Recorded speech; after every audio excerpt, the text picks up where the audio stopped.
Hello, everyone. My name is Dr. Diaz, and I was going to pinch hit for Dr. Alan Schlechter for just a few minutes while he happily made his way here. Sure. But at the drop of a dime, here he is, and I'm going to turn it over to him. Thank Dr. you Schlechter. so much. He made it here happily. To tell you about the science of positive relationships. In you go. Out I go. Amazing introduction. I think the listeners will enjoy. I am schwitzing slightly. It's a sheen. Hello, everybody.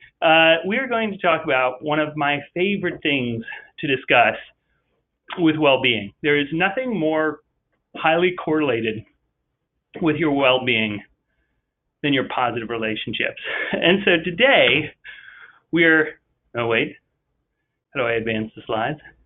There? Yes? So today we're going to talk about those wonderful positive relationships, how to build positive relationships. So they are the most essential thing underlying our well-being. We see that they distinguish the happiest 10% of people. They diminish physical reactions to stressful situations. A very famous study where they had people submerge their hand into an ice bucket. People quite literally feel less pain when they're holding someone else's hand, when they know someone is there to support them.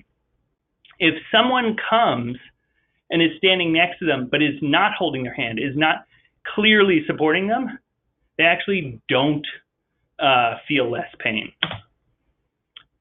Lack of social contact can add up to 30 points to an adult's blood pressure. I'm not sure who's watching me right now. For anyone like less than 40, they don't care. But as an adult, I think most of us can identify that when we feel lonely, it's a very bad feeling. I need to wipe the sheen. I just came from outside, and it is very hot. There's an increase in resilience, health, neurological functioning, and longevity. Depending on who you are, that is much more interesting to you. But the idea that having other people around us makes an enormous impact. In fact, when we don't have people around us, when we are isolated, we know people actually lose connection with reality. They can become psychotic. How does it affect you at work and at school? More face-to-face interactions are correlated with having more energy, being more engaged, and in fact, having greater focus. Oh, thank you so much. I'm just going to, now the camera won't be shining so much at you. Social connections predict more individual learning behavior. You are 7 times more likely to be engaged in your job, produce higher quality work, have higher well-being. So, and then this was another study done on extremely successful CEOs. When we think of a CEO, we think of someone who is particularly focused on the bottom line, on the financial success. That is how it appears from a distance. But when they study people who have achieved success in the corporate world, the majority of those people value relationships over financial gain. Now, that doesn't mean that you can't be really successful and not care about other people. That can happen. But the question is, do those people still have well-being? Thinking about the value of relationships can seem obvious to some people at first, but it's actually, in some ways, a somewhat radical thing to do, particularly right now. This is a really fascinating graph that's only going to 2014. I assume it's following the same trend. What we're seeing is that people are spending much less time with each other. We see that the people who are spending 16 or more hours with friends has literally dropped by 50%. UCLA does some of the largest studies on individuals. These are on undergrads. I think, though, the same thing could apply in other places, that many of us work 4 jobs now. The expectations are much greater, both academically and outside of school. And the idea that if we really want to have positive relationships, you can't get the quality without the quantity. You need to spend time with each other. I think some people think they can have that quality time and it can be very limited, but I would argue that it's often the little moments that count, and you have to be around a lot to have those little moments. So today we're going to talk about the foundations of love, which are really essential to who we are as human beings. We are built to have positive relationships. We're going to talk about attachment theory, other relationships, family and friends, and most importantly, we're going to spend quite a bit of time. I'm going to throw out some exercises on very strictly how to build them. So love, I think various scientists love to say, enjoy saying what makes us uniquely human. And I'm going to be talking about a couple of those things today. But the capacity to love and to be loved is one of those things. How many movies, if we looked at the list of movies out there, are going to be about love? The books that we read, the relationships that we're really interested in. People will do unbelievable things for that feeling that we have, this extremely powerful connection to other people. And that it is a feeling, and it's related to oxytocin, which some people call the love hormone. And this hormone is found in all sorts of animals. These are meerkats, I think. Am I correct on that one? I always forget these. My whole class waits for me to try to remember this. Fairly certain these are meerkats. And that idea that we find them in all animal species, that we can actually inject oxytocin into an animal, and we'll see that their desire to be together strengthens. We're actually studying oxytocin now with people who have deficits in their social relationships. So some people who are on the spectrum, and even they're doing some studies with people with schizophrenia. So I want you to stare deeply into my eyes.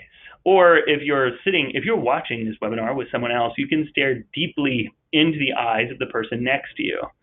When you're staring really deeply into the eyes, most of us focus on the pupil, that black center. But the reason we focus so much on that black center is actually because human beings are pretty much the only species to have this giant sclera, this white part of our eyes that surrounds it. It draws our attention in. It makes us focus. It allows us to see. Everybody knows right now I'm looking to the left or I'm looking to the right.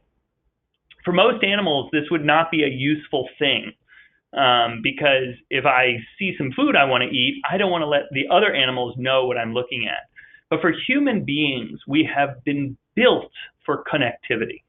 We can actually communicate just with our eyes.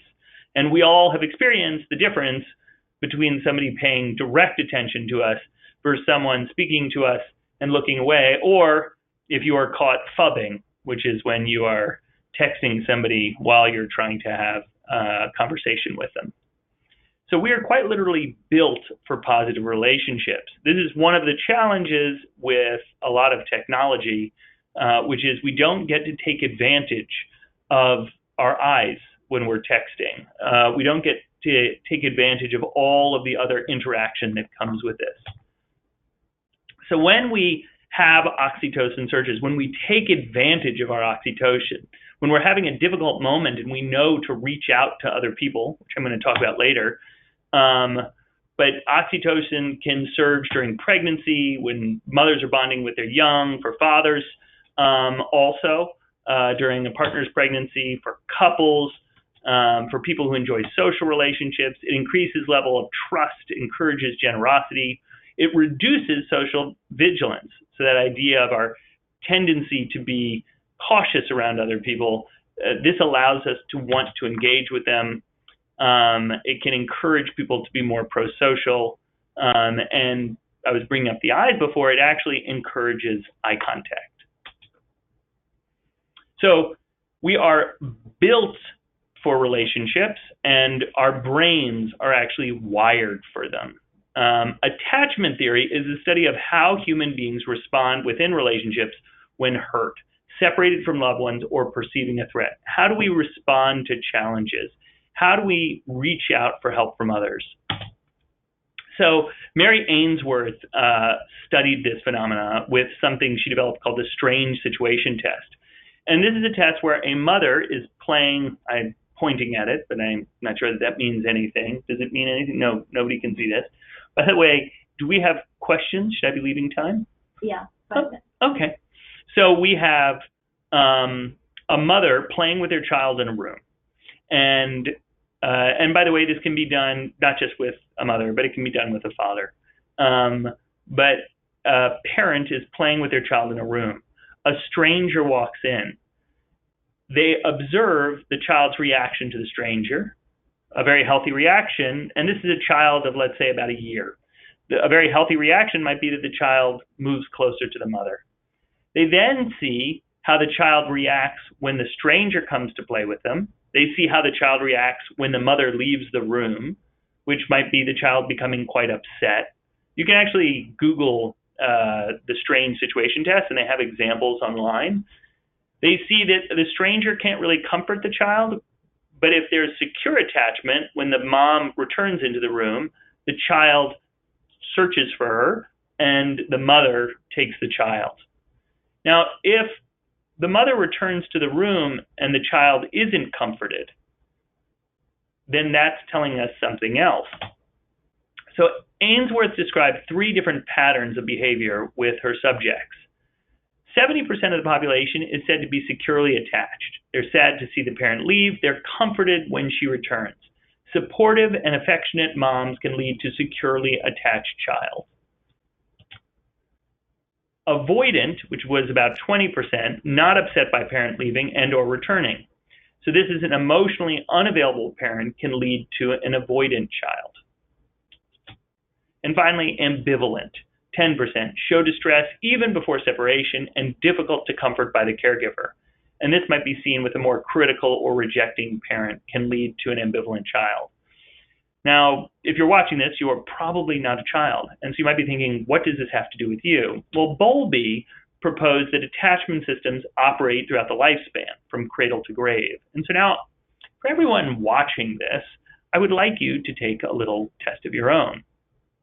I'd like you to choose the blurb that best describes how you relate to people in your life. I find it relatively easy to get close to others. I am comfortable depending on other people and having them depend on me. I don't usually worry about being abandoned or having someone get too close to me. I find it difficult to trust people completely. I am somewhat uncomfortable being close to others. I feel nervous when others start to get too close. Often, I feel like people want me to be more intimate than I feel comfortable being. I find it difficult to allow myself to depend on other people. Finally, I find that other people are reluctant to get as close as I would like. I often worry that someone I am close with doesn't really love me or won't want to stay with me. I want to merge completely with another person, and this sometimes scares people away. Now, I don't think it's going to come as a total shock that the secure relationship is blurb 1. These are the people who enjoy closeness, find intimacy easy to establish. They expect partners to be trustworthy and reliable and readily turn to them for comfort and support. Avoidant relationships, we are uncomfortable with closeness, we find it difficult to trust our partners, and we maintain emotional distance from them, valuing independence over closeness and withdrawing when distressed rather than seeking comfort.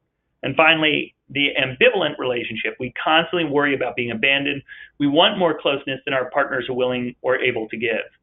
So I started this section on positive relationships by talking about attachment, because if you were like me in college, and really maybe right up until around 27, when I started getting really interested in my own therapy, I was probably somewhere between the avoidant and the ambivalent relationship. And if you're recognizing that you are between avoidant or ambivalent, or maybe you're really ambivalent or really avoidant, it's much harder to have positive relationships. I wouldn't be teaching about this, though, if it couldn't be changed. There are 2 major ways people improve their attachment. One is they get therapy. and I would highly recommend it. I would not be married today without it. It was in therapy, one of the things you do is you create a relationship with the therapist, and you get to work on that. And there are types of therapy that really focus on relationships that can be profoundly effective in improving your ability to tolerate closeness. And for me, my big challenge was when I would have a challenge with a partner or a friend earlier on in my life, I would tend to kind of dump them. I'd say, well, they got angry with me, they clearly don't like me, and I'd cross them off the list. And in terms of the really positive relationships in life, we develop positive relationships through wonderful moments, through going on trips together and, being active with friends.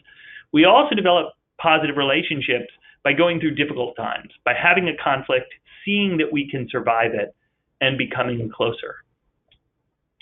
So if you're looking at this and you're saying, I have a lot of avoidant qualities, the other way, by the way, that we develop better relationships is just by being with people who are more secure. So actually, the person I ended up marrying, Carlin, or my closest friend, Tim, or my other very close friend, Dan, who I teach with, Dan and I have certainly had enormously challenging moments. We've gone through them. Not only is our relationship better, but it's made me more comfortable with conflict as well. So there's literally an endless list of the benefits of being securely attached, but I'm giving out a short list. One of them is you're more likely to practice safer sex if you have secure attachment. Now, why is this? Because if you're securely attached, you're not going to be worried that if you bring up using a condom, that the other person is going to say, forget it. Why do we need that? You're going to feel comfortable, they're going to react in an appropriate way, and that you're going to be able to talk about it. You actually handle stress very differently when you are securely attached to other people. That positive relationships actually allow us to tolerate stress. We know that we're going to be okay because we have the most important thing in our life, which is our friends. You're more likely to seek support from others. So I'd say, for myself as a parent, for many other parents, our biggest fear is that our kids won't reach out to help. We can help our kids reach out for help, and we will be more comfortable reaching out for help when we feel comfortable reaching out for help. And that comes with being securely attached. We're more likely to compromise in conflicts, less likely to be depressed, more likely to have good self-esteem. Self-esteem is about competence and it's about self-confidence, but it's also about connectedness. It's hard to find somebody with good self-esteem who doesn't have good friends. What do happy couples tell us? When you think about positive relationships, whether they're romantic or friendships, what's so interesting is that in a study where they looked at 351 couples who had been married for more than 15 years to select from a list of 39 statements, those that best explain why their marriages last. And 300 of the couples describe their marriages as happy ones. My spouse is my best friend. I like my spouse as a person. My spouse has grown more interesting. I confide in my spouse. I would want my spouse as a friend even if we weren't married. Liking is important as loving. Enjoyment of shared activities, laughing together. When we think about relationships, even our romantic relationships, we're still really interested in friendship. The idea that a friendship underlies all of our good relationships. I think it's interesting that fewer than 10% of the couples believe that enjoyable sex kept their marriages together, though most were happy with their sex lives. So I'd say for the majority of people, even though the media would tell us that sex is so essential to our positive romantic relationships, it's really not. It's about the friendship. What do we get from our friends? This is the work of Nicholas Christakis, who did amazing work while he was up at Harvard, looking at the Framingham studies and turning them on their head. These studies were originally looking at the fact that if your friend had a heart attack, you were actually 40% more likely to have a heart attack. That if your friend's friend had a heart attack, you were still 20% more likely to have a heart attack. And if you looked at your friend's friend, they still influence somehow your having a heart attack. People you didn't even know by degrees of separation could have a huge impact on your health. So they looked at heart attacks and weight and smoking. Then Christakis came along and he said, well, what if we looked at happiness, creativity, innovation, well-being? What Christakis found is that our friendships give us happiness, quite literally. That when you have a friend who is in a really good mood, you are 15% more likely to be in a good mood. A friend's friend, you don't even know this person, if they live within a 3-mile radius, that's the one issue, you are 10% more likely to be in a good mood. And a friend's friend's friend, 6%. If 6% doesn't feel like a good number, a big enough number to you, think about it in this way. It is the difference between an A- and a B, right? 6% means a lot. We would all take 6% more happiness in our life. But the idea that emotions are contagious, they found similar numbers for depression. It's, I think, a useful thing to know that we get many things besides emotions from our friends. When we have a roommate who's a gamer, we are going to study on average half an hour less each day, and our GPA goes down slightly. Drinker roommates even more, particularly if we drink. The reverse can be true as well. When they look at colleges which work hard to integrate roommates, they find that roommates begin to have more diverse friendships, and they're more positive about diversity policies. We get a lot just by being around other people, sometimes when we're not even aware. So now I want to shift, and I want to leave you today with a variety of tools that you can do to enhance your relationship. One of the things I want to talk about first are your mindsets and friendships. So a mindset is the implicit underlying thought about how you view a subject. So a mindset is usually developed without your awareness. You can have mindsets about all kinds of things. A mindset about intelligence, which is one of the most well-known ones, is that intelligence is either fixed or you can grow it. So when people study this, they find that people who believe that intelligence is fixed, their intelligence, they're much less willing to seek feedback. People who have a mindset that intelligence can grow throughout life, they are constantly seeking feedback. So there are also mindsets about friendship. So a fixed mindset places significantly more emphasis on the need for validation in a relationship. Those are the friends you're constantly going up to and saying, are you okay? Are you okay? Are we still good? Is everything good? A growth mindset places more emphasis on the desire for growth during a relationship. So for a moment, I want you to pause and think about what kind of mindset you have. A very common answer we get in our class is that we have both. That I get a lot of validation from my good friends and partner, but I also like that my partner challenges me. The problem is when somebody is perhaps too fixed. That is the person you see when you see a couple or you see friends and you feel like they're very unhealthy for each other. They probably have much more of a fixed mindset when it comes to relationships. So items that emphasize self-validation is when you are trying to have a friend who worships you, who gives you status, who may elevate you in your parents' eyes, a friend who you have who just makes you look good. A friend who helps you grow is someone who challenges you, who makes you understand things about yourself that you should work on, someone who gives you experience understanding others, someone who prompts me to confront and change my faults. My good friends, I seek out constantly to help me think about how I could have done better, what I could have done to challenge myself.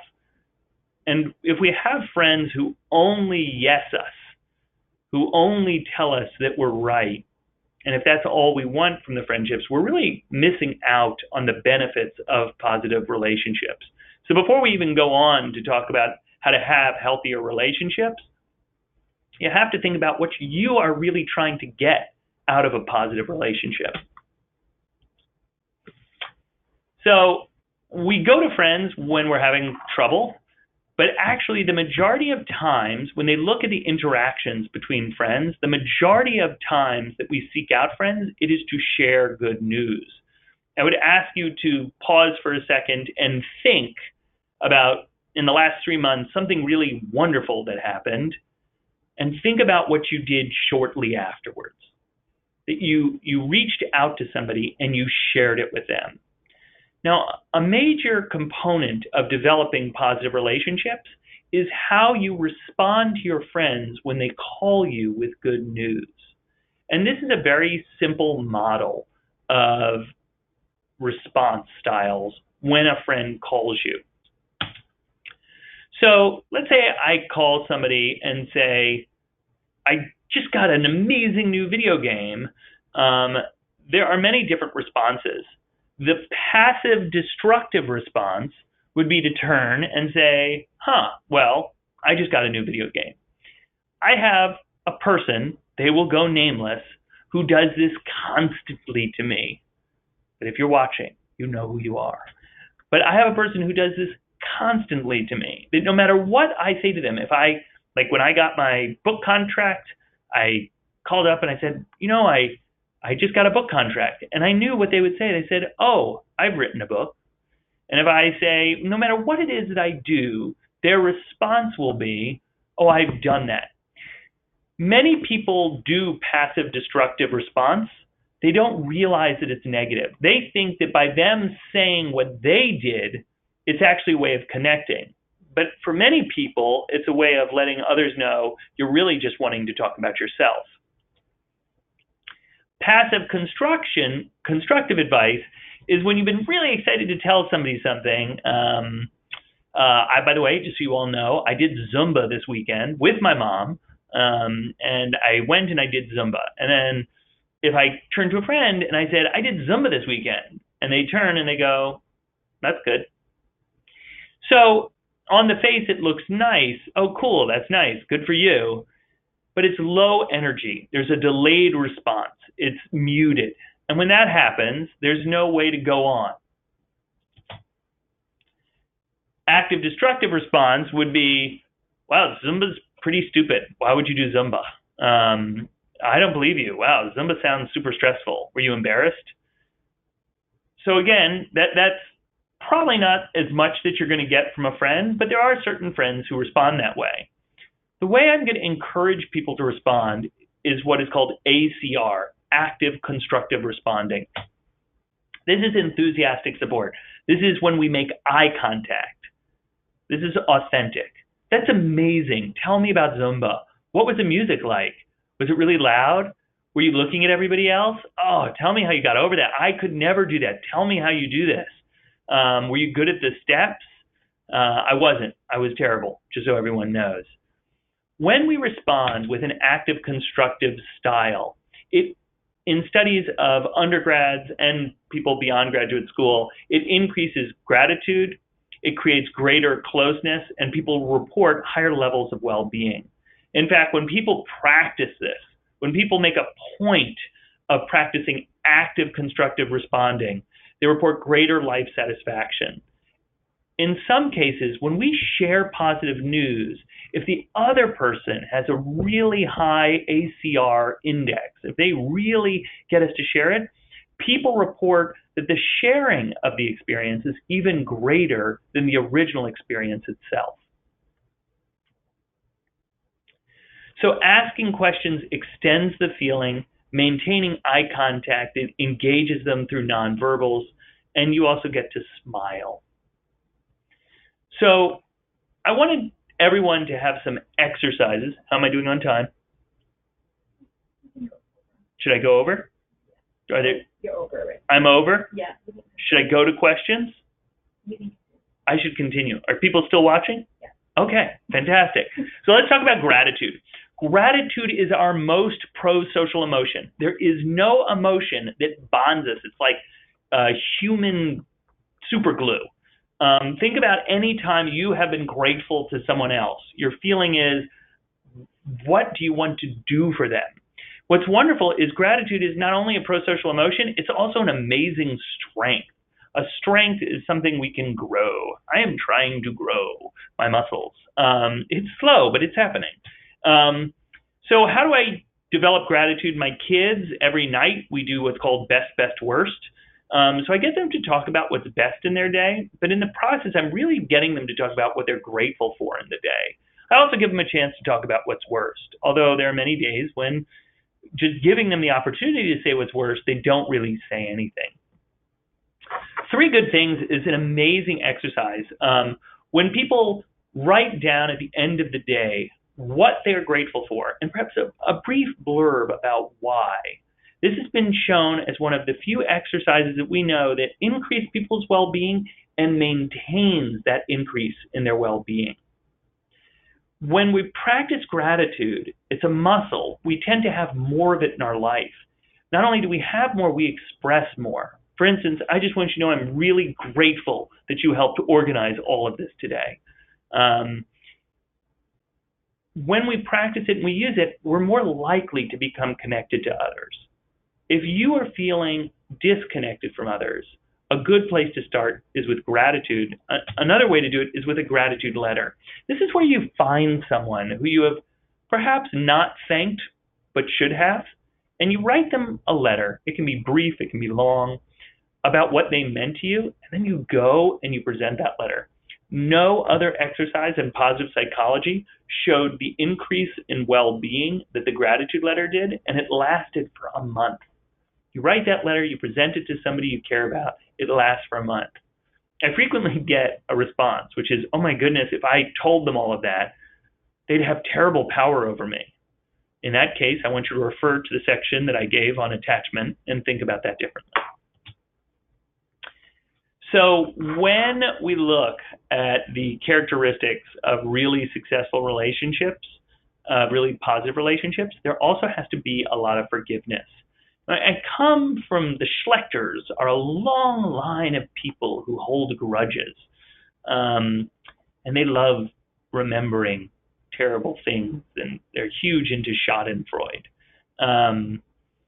And so forgiveness was actually my lowest strength when I took the character strength test, what's called the VIA, Values in Action. You can Google it online and take it yourself. Forgiveness, when we talk about forgiveness with our students, their reaction to it is very complex. Many feel that when we forgive others, it can make us look weak. It can make it happen again. But if I really want to teach you how to have positive relationships that last through difficult times, you're going to have to learn how to forgive. So I'm actually putting up a definition. This is done by the people from PrEP, which is a program out of the University of Denver, Colorado. It is the most evidence-based program to improve communication. People who take this program actually are married longer and married happier. So I want to talk about what forgiveness is and what it is not. So forgiveness is giving up the perceived right to get even. You no longer feel that something has to be given to you. You give up the attitude that they owe you something still. You're saying it's a canceled debt. When you have forgiven somebody, that is what you're doing. That's it. It's more important, I find in many cases, to understand that forgiveness is not a bunch of things that people confuse it to be. So forgiveness doesn't mean forgetting. That's where the weakness comes from. You feel like they're just going to do it to you again and again, right? What is it? Fool me once, shame on you. Fool me twice, shame on me. Right? It's not forgetting.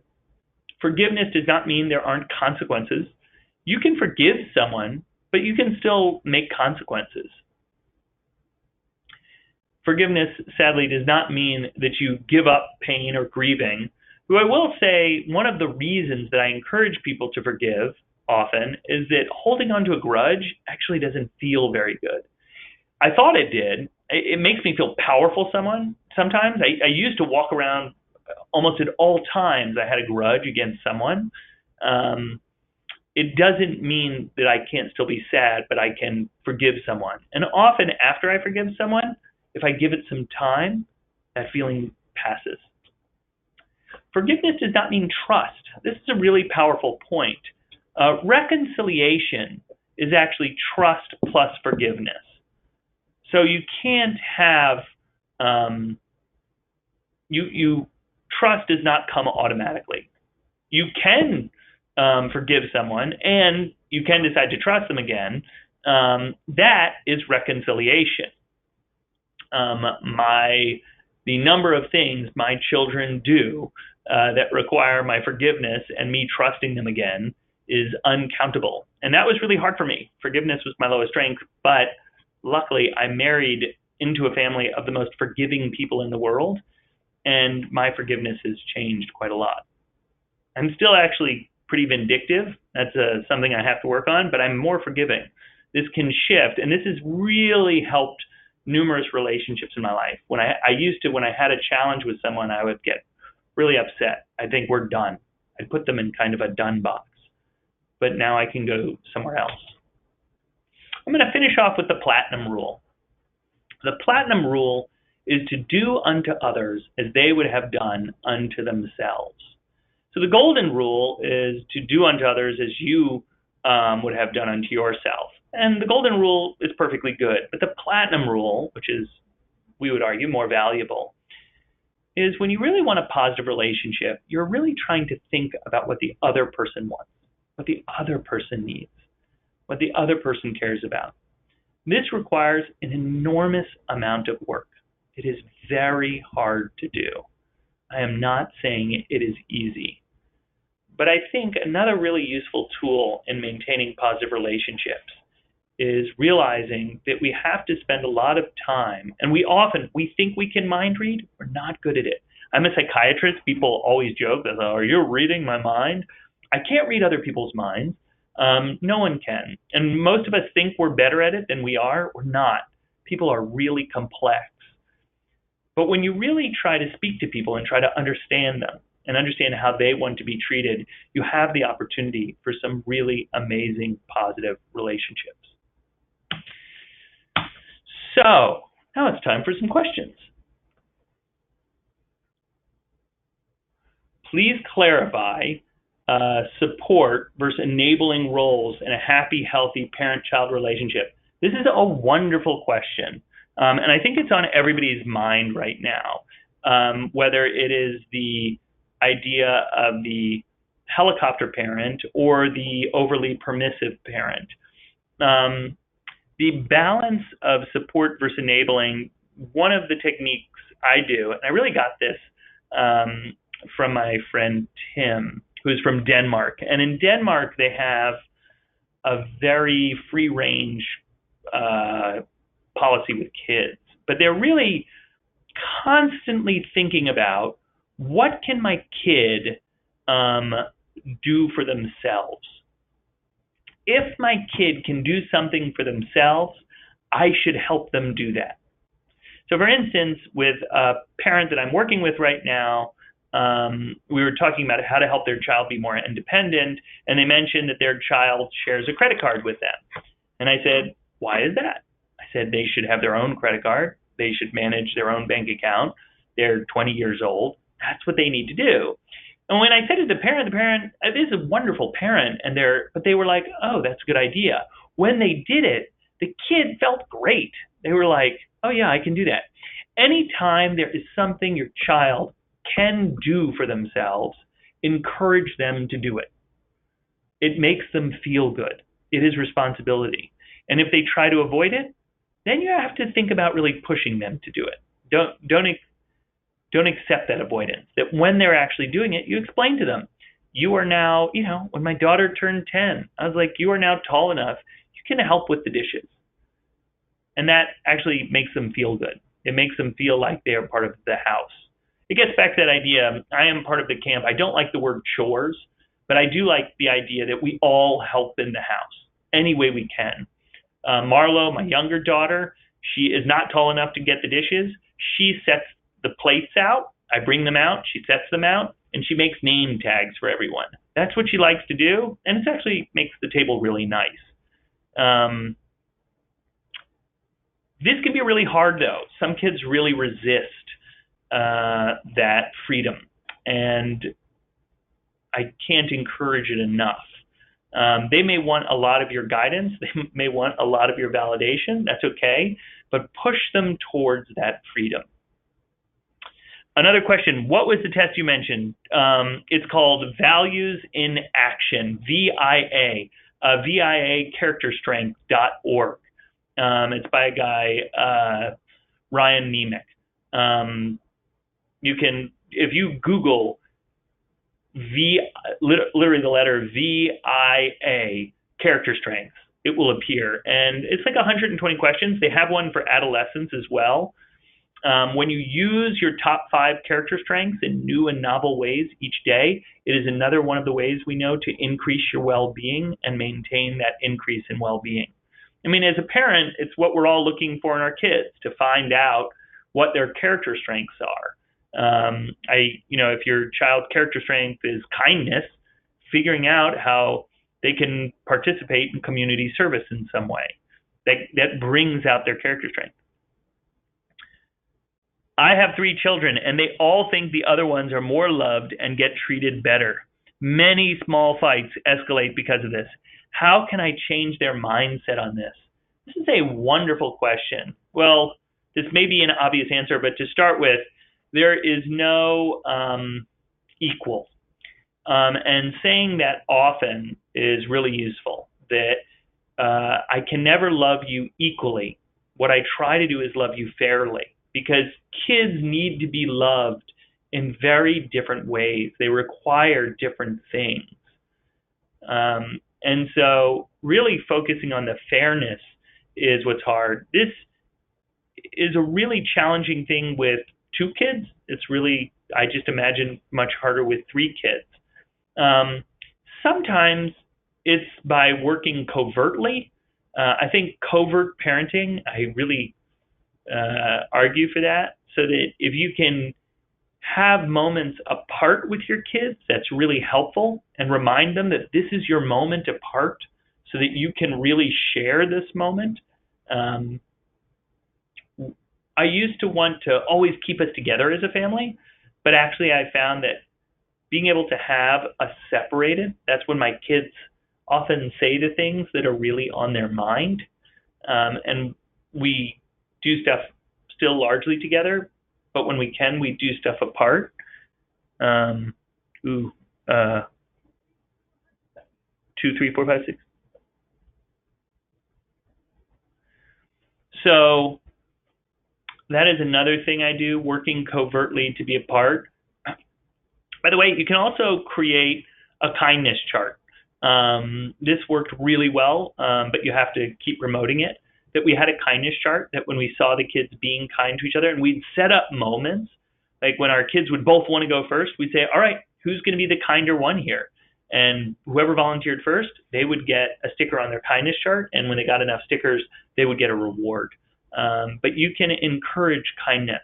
You really have to be good at identifying the kindness. Of course, with 3 kids fighting, I can't say enough for the bucket book. By the way, the bucket book is the book about how to fill up your bucket by Tom Rath. I think that's a superb book. I also, Siblings Without Rivalry, I think most of us think is still one of the best books if you don't have it. Last question. How do I help my children create and maintain positive relationship with others in the wake of a divorce? And so my friend Tony Cheravostra can answer this as well as anyone, but it's actually really interesting. The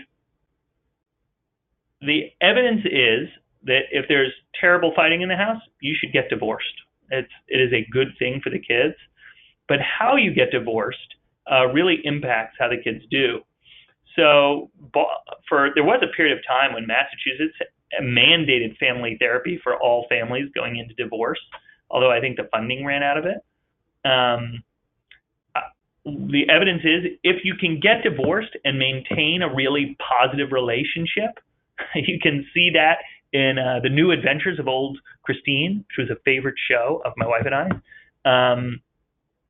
If you can maintain a really positive relationship, then your kids are much less likely to have their relationships impacted. So as strange as it sounds, even after parents get divorced, I have very often encouraged them to go to couples counseling and learn how to develop as positive relationship as they can. Even though it's sometimes really painful, you are always going to be the parents together of that kid. It's very hard with these questions. I don't know if I've answered the question perfectly because I can't, I'm just hearing the text, but I hope that was useful. This is a pleasure. Thank you very much for all of you who stayed on. And I have closing remarks. Oh, and I have closing remarks. Oh, over here. On behalf of the Child Study Center, thank you for joining me today. Once you leave the webinar, you will receive a survey, and we would appreciate if you would complete it. You will also receive a follow-up email within a day or two with a link to a recording of today's presentation. Please stay tuned for our upcoming webinars restarting in September. Am I the last webinar? Yes. I am the last webinar. For more webinars, go to www.nylangone.org/CSC webinars. Thanks again. Bye. Do I sign off or do you?